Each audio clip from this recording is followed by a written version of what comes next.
Hello. Welcome to SI for differential equations.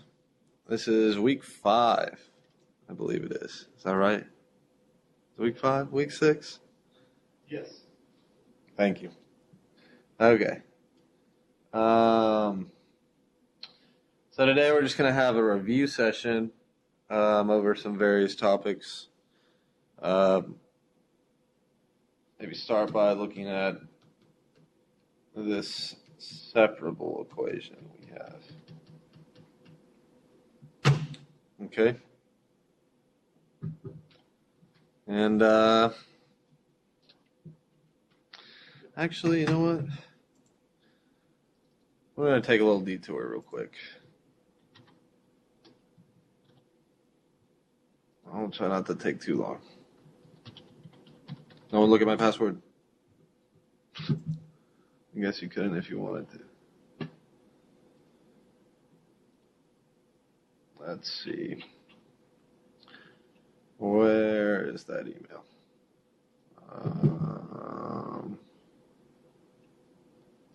Let's see. Let's see. We shall find it.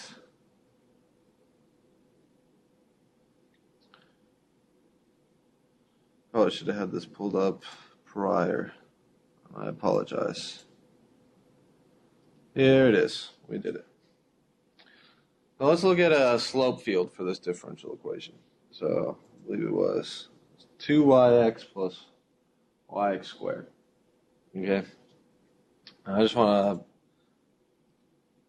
graph the slope field here. Maybe help refresh our memories.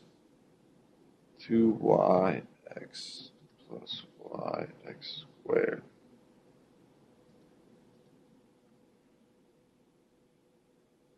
There you go. There you have the slope field. Wow, that's really interesting. So it looks like y equals 0. Looks like sort of an asymptote there. Or, that x-axis. Same thing. And also right here, right down here. Y equals a -2. Seems to be some kind of asymptote as well. Huh. Interesting.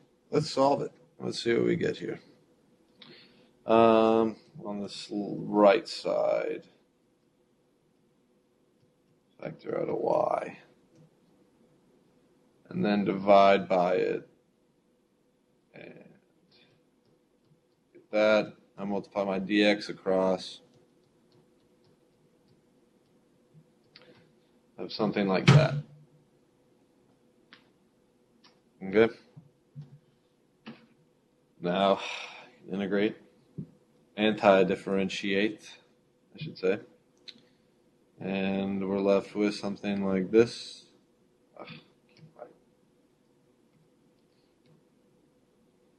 Natural log of y, x squared plus x third over 3 plus c.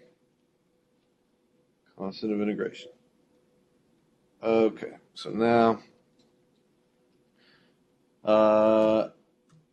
exponentiate both sides, and I'll just leave you y on the left side, and over here left with something like this. And as far as I'm concerned, that is a solution. The general solution, that is, right? And if you want a particular solution, maybe go over here to your slope field. You can just pick points. You can move this little dot around. Find all sorts of points. All sorts of solutions.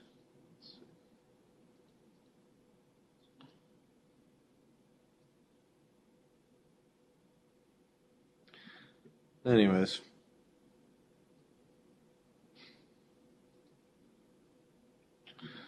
So we found a general solution. let's move on here. Let's do another problem. This time we're going to do an integrating factor one. Something like this.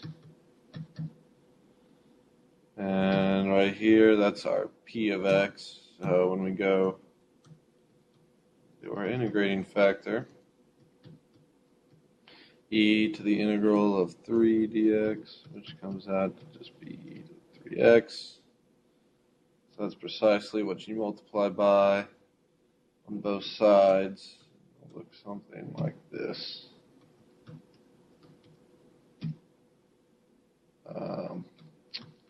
Plus 3 e to 3x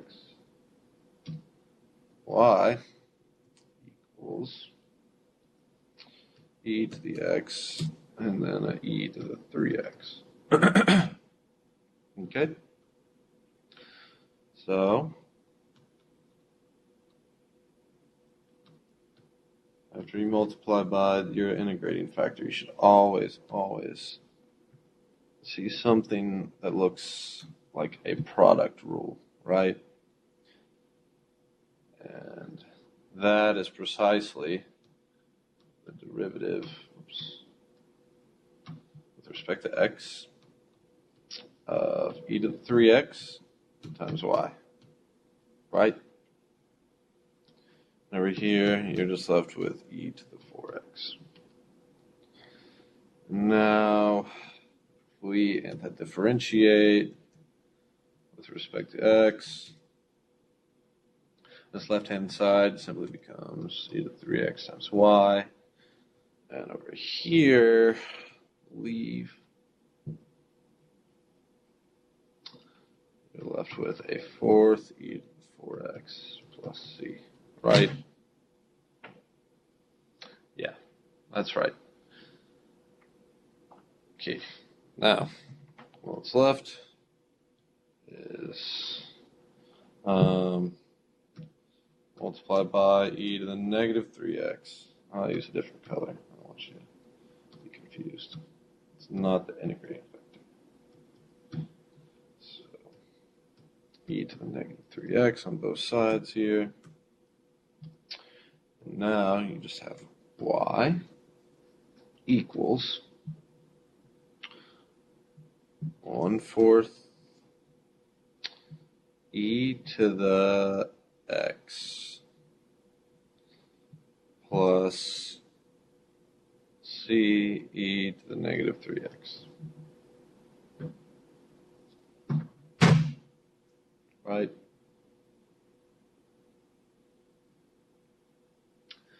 All right. That looks good. Let's do another one here.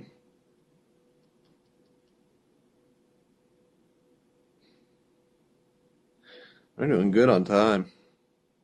It's only 10 minutes in. All right, let's look at a second order differential equation here. Something like this. And I want to find the particular solution. So we're given initial conditions of y of 0 equals 1 and y prime of 0 equals negative 7. Oops. That's good.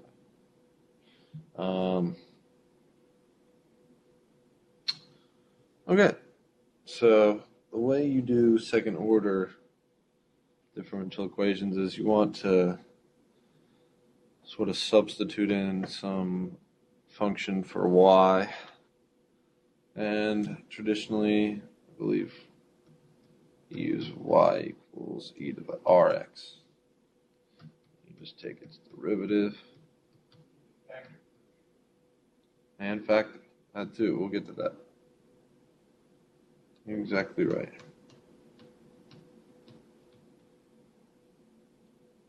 So there we have our derivatives in our function. All we have to do now is plug it in as such. So let's just say y prime y double prime, squared times e to the rx plus 5r e to the rx plus 4 e to the rx, and that all equals 0. And now, this is when you factor. You can factor out that e to the rx. Now you're just left with a quadratic in R. And from here, I believe, yeah, wait, does this factor? I don't think this factors. It does not. So we're going to have to use quadratic formula. Negative v plus or minus square root of b squared. Whoops. Minus 4ac all over 2a. Okay. I'll rewrite this. Believe it's 9 to you got us halves plus or minus 3 halves, right? Yeah, okay. Then from here, if we did the plus, well, let me use some colors here. So for the plus one, you have negative 2 over 2, right? Which is just a negative 1. And on the bottom, denoted with green, negative 5 halves minus 3 halves, negative 8 halves, or negative 4.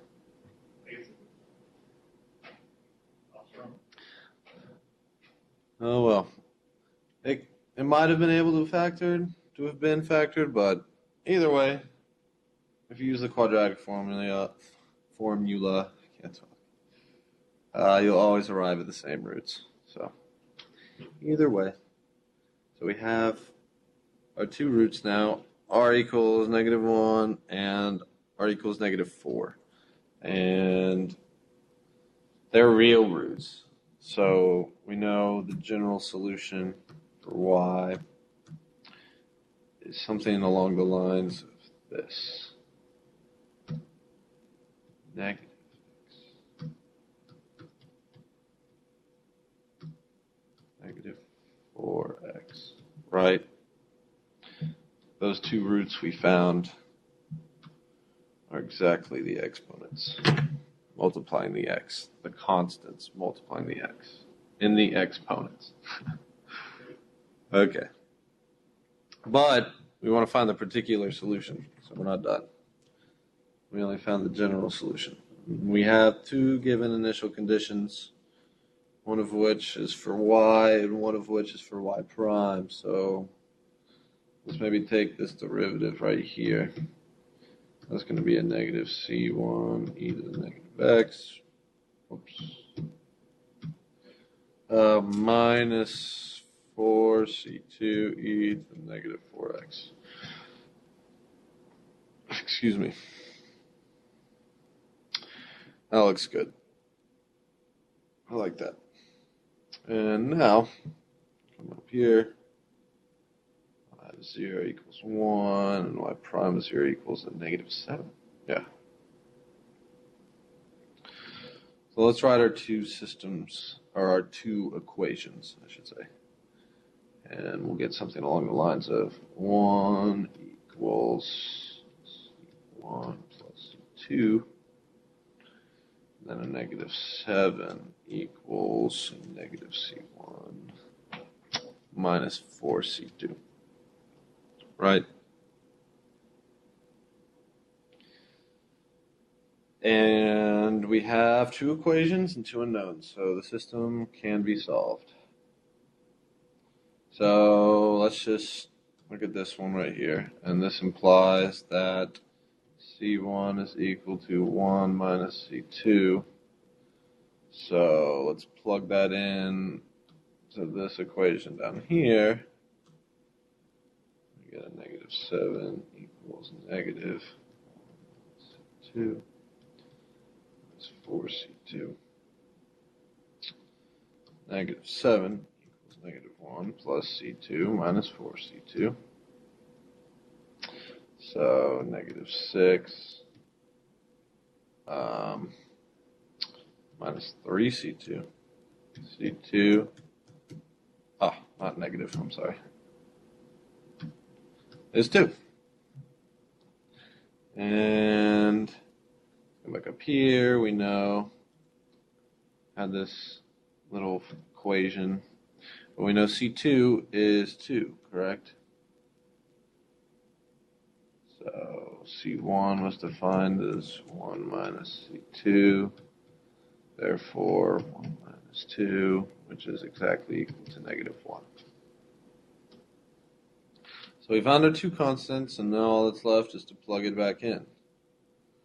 So now we say y is equal to negative e negative x plus 2e to the negative 4x. I'm sorry about that. All right, and there you have it. There's our particular solution for that given second-order differential equation. All right? Excuse me. All right. Now, let's move on to a problem which might not seem, it's not quite what something you've all seen before, but I think it'd be an interesting problem to work through. It looks something like this. It's a first order differential equation, right? Because there's only the first derivative there. And the problem says find the interval of validity. Okay. And it gives you a couple initial conditions where it's like that. And it gives you another condition that x is greater than or equal to 2. Okay?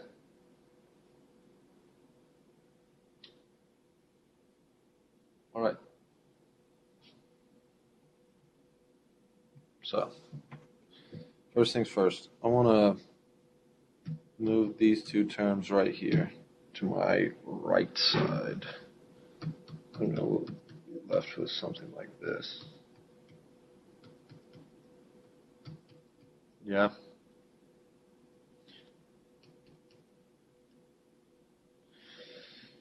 And now,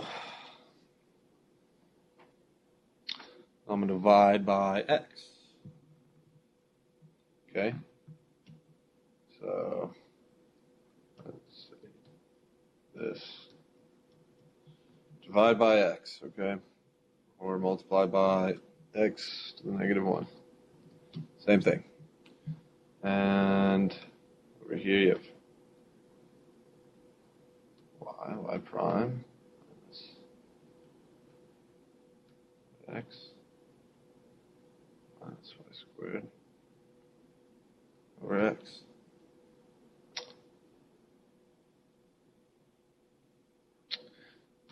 Excuse me. I wanted this to be x squared. Okay.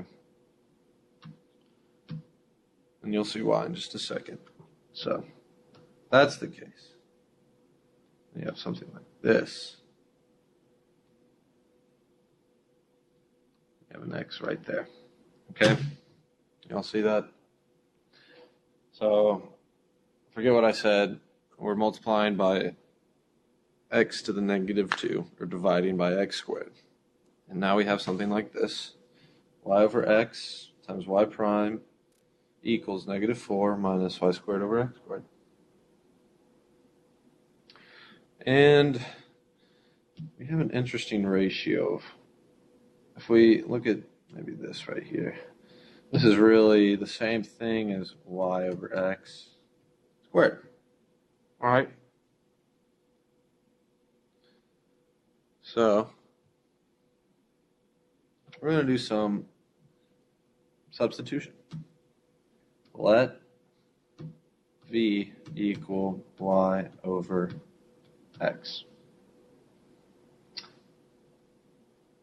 And now, solve for y.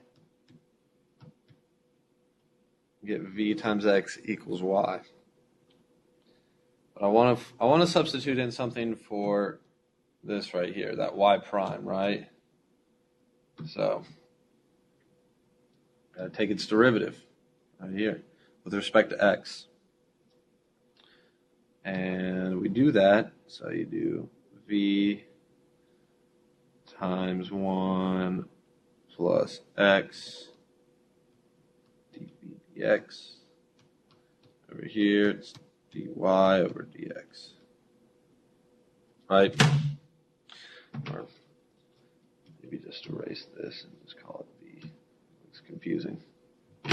Okay. So now we can make a substitution. We can say we know v is y over x, so if we substitute that in, it's going to look something like this. V y prime, which is maybe erase this and call it y prime. And we're substituting in, of course. So this right here needs to be substituted in for that. So v times v plus x, I'll say v prime. Okay, I'll see that.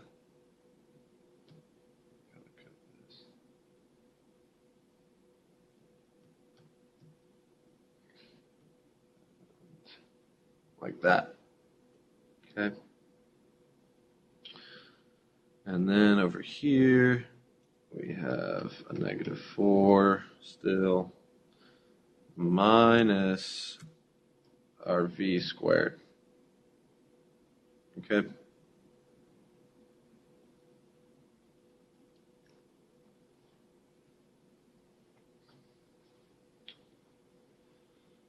Now, let's keep going here. So it's a v squared plus vx v prime equals -4 minus v squared.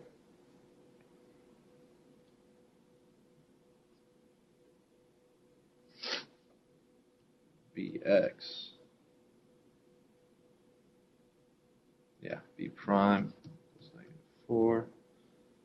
I'm going to subtract this v squared here on both sides. So I'm now left with 2 v squared.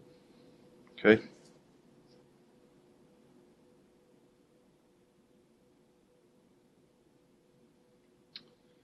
And now divide by v. So again,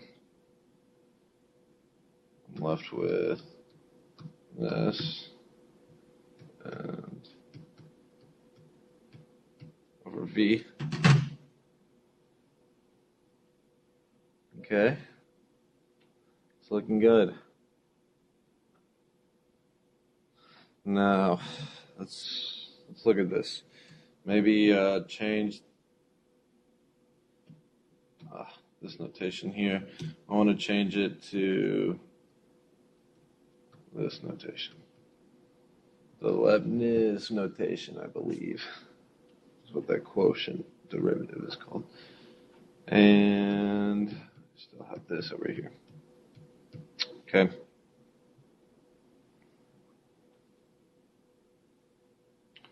Now, if you take the reciprocals of both sides of the equation, it is the exact same. So what are you left with? Something like this. You'll see that? You just take the reciprocals on both sides. And it'll always retain equality. Always. It's a nice little trick in math to pull out of your sleeve every now and then if you get stuck. So I took the reciprocals on both sides. And now, if you see, if I multiply by dv, I have separated them. Y'all see? Because now, what I'm left with is a dx over x equals v minus 4 this dv.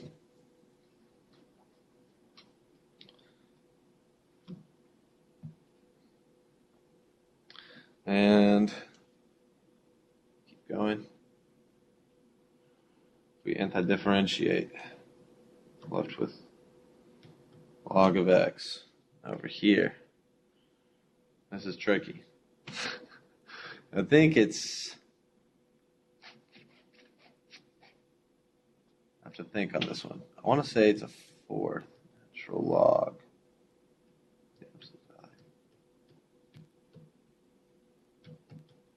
Something like that. Okay.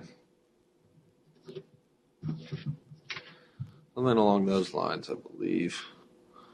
I'll make sure. A negative natural log? Yeah, I think you're right.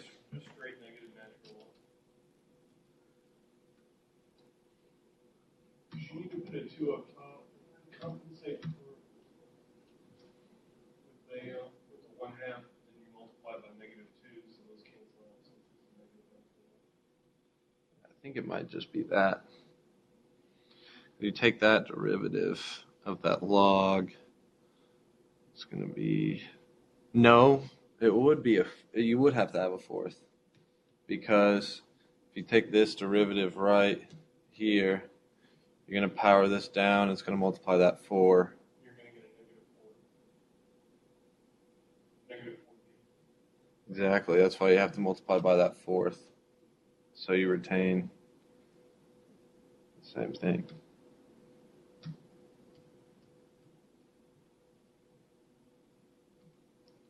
I'll make this a little neater.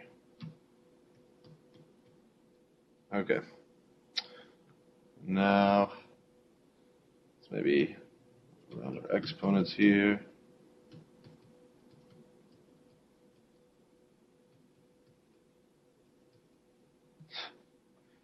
Oh man, she's looking good. She's beautiful. We exponentiate both sides here. Okay. Have our little x. And exponentiate this whole thing. What you're left with is something along the lines of a -4 minus 2v squared, -1/4 plus c.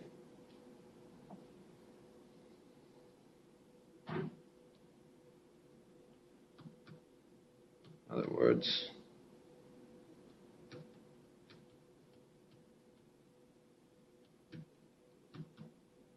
right? But, wait, forgot the 1/4. But, we made that initial substitution for v, right? So, let's go back. And we said that v was, I believe, y over x. Yeah. Let's come down here.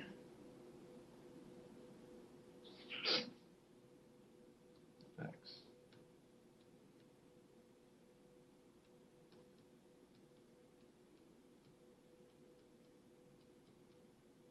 I need to substitute. What was I thinking? So, -4 minus 2 squared to the 1/4. Okay.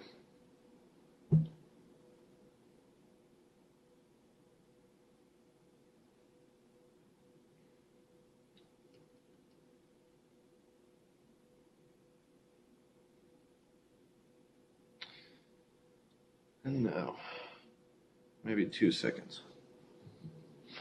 Give me 2 seconds here. I want to check something.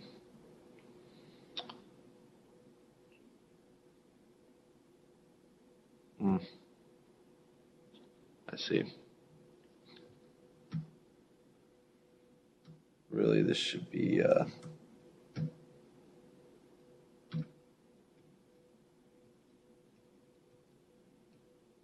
e to the c. Yeah. So that was my fault. I should have been more careful. So if we subtract that across, you're left with something like this.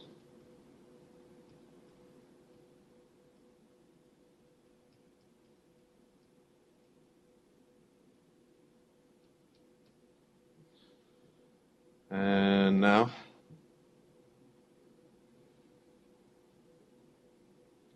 take reciprocal. Oops.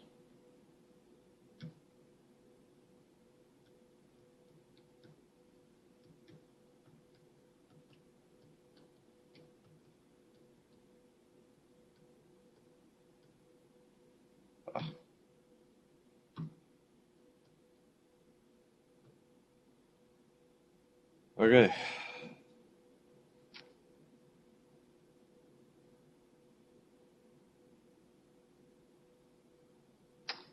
Now, we power everything up to the 4th. So if we do that, is that to the 4th? Or is this side to the 4th? Well, this is just going to be 1x c quantity to the 4th equals -4 minus 2, like that. And now we can add, we're getting there, slowly but surely. I'm going to divide, don't forget the 4 there. I'm going to want to divide by -2, right? So that's going to read something like 1 over -2x plus 2 e to the c minus 2, and this is to the 4th.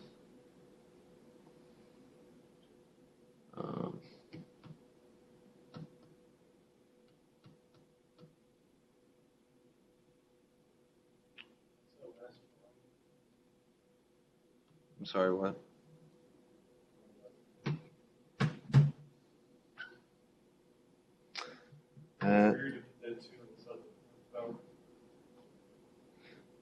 Oh yeah, that's a good point. Thank you. Thank you. Yeah, well, that's a very good point. You don't want, so I brought it inside, I would have to power it up, or power it down, actually. Okay.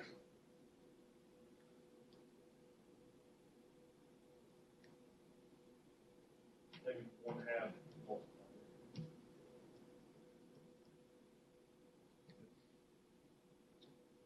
Okay, now, again, times it by x squared.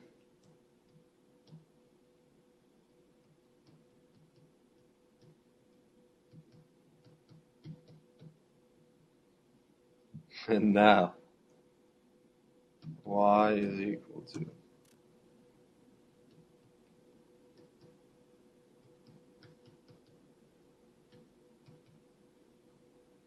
right?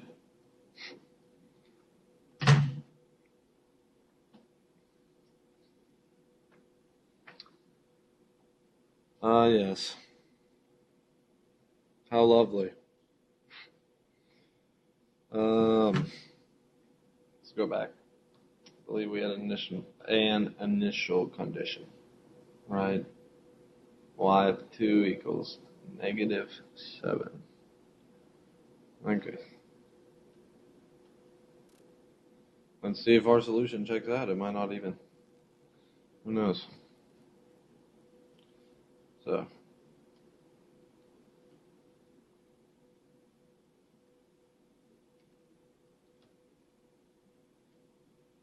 this is 2 squared over 2. Remember, this is plus or minus. So, in theory, it could be minus. It could be. We gotta think about it. This is 2. And what we're really trying to solve for now is that C, right?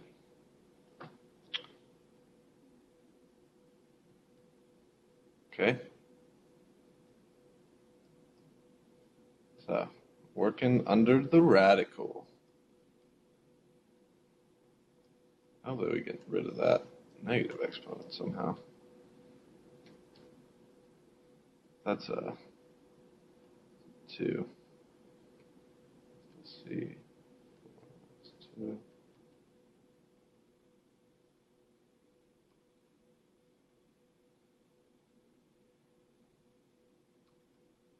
I'm going to factor out this.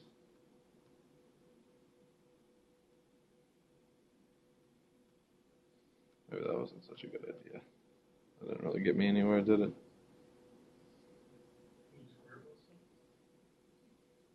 This is genius. Thank you, Mr. Kyle Wright. He suggested I square both sides. So we do that. Let's try it. And if we square that other side, this 7 right here, it'd be 49, right? So we have 49. Oh, too bad. 49 equal to -2. I'll multiply it back out. So it'll be -2 over 2. No, we can't. I'm getting ahead of myself. This thing right here is still raised to the 4th, right? So I add 2 to both sides. Get 51, and I divide by -2. Okay. Add 2 divided by -2.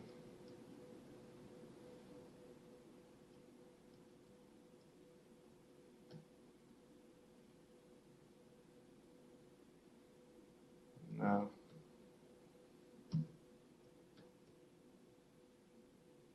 is it the 1/4?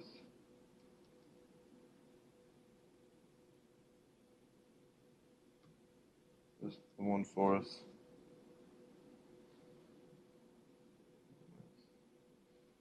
Running out of time. Let's see. Yeah, this is tricky. This is tricky stuff. This is when I suggest you bust out a calculator and keep grinding, keep working.